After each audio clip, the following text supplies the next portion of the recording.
Bonjour Karine Moura. Bonjour Alexandre. Est-ce que vous pouvez vous présenter? Je m'appelle Karine Moura, j'ai 50 ans. J'habite à Nyon depuis 1992. J'ai 3 filles, je suis mariée et je suis la présidente du Nyon Basket Féminin. Alors c'est pour ça justement que vous m'avez emmené ici devant le Rocher, le stade où se déroulent les matchs de basket.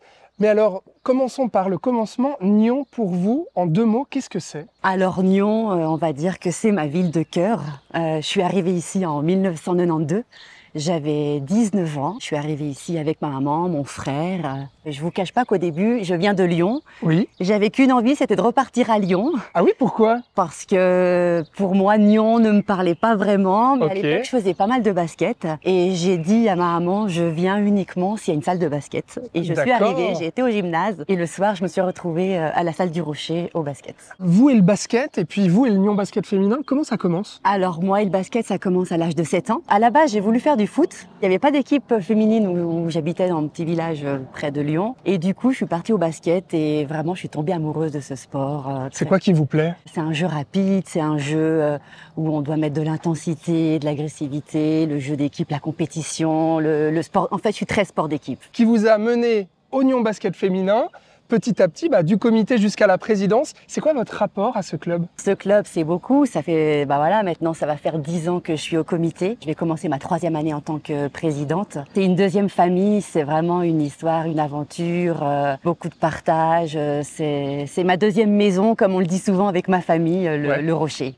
Et ce rôle de présidente du Nyon Basket Féminin, qu'est-ce qu'il représente pour vous? Alors beaucoup de fierté, déjà un grand honneur d'avoir d'avoir repris la main de Brigitte Pérez. On s'est investi pour les jeunes, évidemment pour la Liga aussi, tout ce qui est la compétition, le haut niveau. Bah oui, parce qu'il faut le dire, les filles sont quand même 3 fois vice-championnes suisses. C'est pas rien quand même, vice-championne suisse en Liga pour le Nyon Basket Féminin. C'est pas rien, c'est pas rien. Voilà, c'est vrai qu'on est monté en Liga il y a maintenant 6 ans. Ça fait 3 années de suite qu'on est vice-championne suisse. Je vous cache pas que l'objectif, c'est de devenir championne. Bah oui, on l'attend tous. On l'attend tous. La ville de Nyon a vibré avec les spectateurs, avec toute la famille du Nyon Basket Féminin, mais ça va arriver. Ça va arriver. Bon, on croise les doigts alors.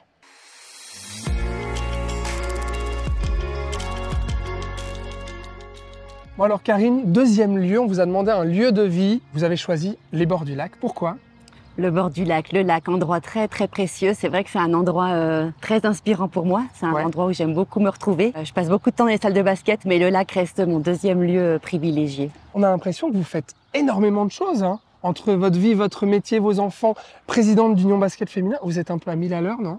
C'est vrai qu'on me dit souvent, mes amis me disent souvent que j'ai une vie à 1000 à l'heure. Ouais. C'est vrai, je suis quelqu'un de très actif. Ça vient d'où, cette énergie que vous avez, cette envie de vous investir dans différentes choses? Je sais pas, je vous cache pas que c'est vrai que j'aime les rencontres, j'aime le partage, j'aime rencontrer des gens, échanger. Le lac, ça représente aussi votre métier, parce que vous travaillez dans une société qui fabrique des voiles avec votre mari qu'on connaît, Fred Moura, qui est navigateur ici à Nyon. Je travaille avec mon marin, comme je dis, pas Ah oui. mon mari, je dis mon marin. C'est joli. On travaille ensemble, effectivement, la voilerie Isaac. Alors lui, il est plutôt dans tout ce qui est fabrication de voiles, design, et moi, je m'occupe de tout ce qui est comptabilité, finance. Ça, c'est ce qui vous définit aussi d'un point de vue professionnel, d'un point de vue personnel.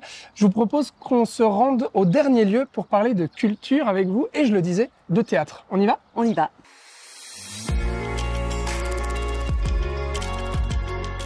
Troisième lieu, on est ici dans les ruelles de Nyon où se déroule chaque année la fête de la musique à la fin juin. Pourquoi est-ce que vous avez voulu parler de la fête de la musique? Alors la fête de la musique, c'est un petit clin d'œil. En 2008, je suis avec mon frère à la fête de la musique et on se balade dans les rues de Nyon. On va de concert en concert et là vient l'idée de créer notre troupe de théâtre, le Carousel. Le Carousel, qui est votre troupe de théâtre, donc théâtre amateur ici dans la région de Nyon. Pourquoi le théâtre? C'est plus mon frère qui m'a un petit peu au début embarqué dans cette idée. Mon frère est passionné de théâtre, il a fait une école de théâtre. Dans ma vie à 1000 à l'heure, il me propose, de fonder une troupe, fonder une troupe et de faire un petit peu au début de l'improvisation. Moi, je le vois plutôt comme une aventure, une expérience un peu personnelle, faire de l'impro, élocution. Enfin, je me vois pas du tout jouer. Et de fil en aiguille, on rencontre un super metteur en scène professionnel qui décide de monter un spectacle pour nous. Donc, on en parle à des amis, les amis en parlent à des amis et la troupe voit le jour en janvier 2009. Comme je dis toujours, le théâtre, c'est un petit peu montrer ses émotions, C'est l'aventure qui pour moi est le plus difficile, mais en même temps le plus plaisant, parce qu'on va à l'intérieur de soi chercher des émotions qui sont voilà, qu'on ignore un peu et puis qu'on arrive à retranscrire sur scène, et c'est super. On arrive à la fin de ce portrait et traditionnellement, dans les portraits NRTV, eh bien, on demande à nos invités comment est-ce qu'ils voient Nyon dans 10 ans. Alors vous, Karine Mora, comment est-ce que vous voyez Nyon dans 10 ans? Eh ben, j'espère avec la même douceur de vivre. Voilà, une ville toujours aussi dynamique, qui grandit pas trop quand même. C'est aussi un petit peu la beauté de Nyon. Et voilà, cette douceur de vivre, le lac, cette offre culturelle aussi avec les festivals qu'on a. J'espère qu'on restera comme ça. Et le sport? Évidemment le sport, c'est vrai que oui. Et puis avec Nyon Basket Féminin qui est champion suisse, qui domine. Dans 10 ans, on peut imaginer ça avec vous. Karine Mora, merci infiniment. Merci et à Alexandre, bientôt. c'était un plaisir, merci.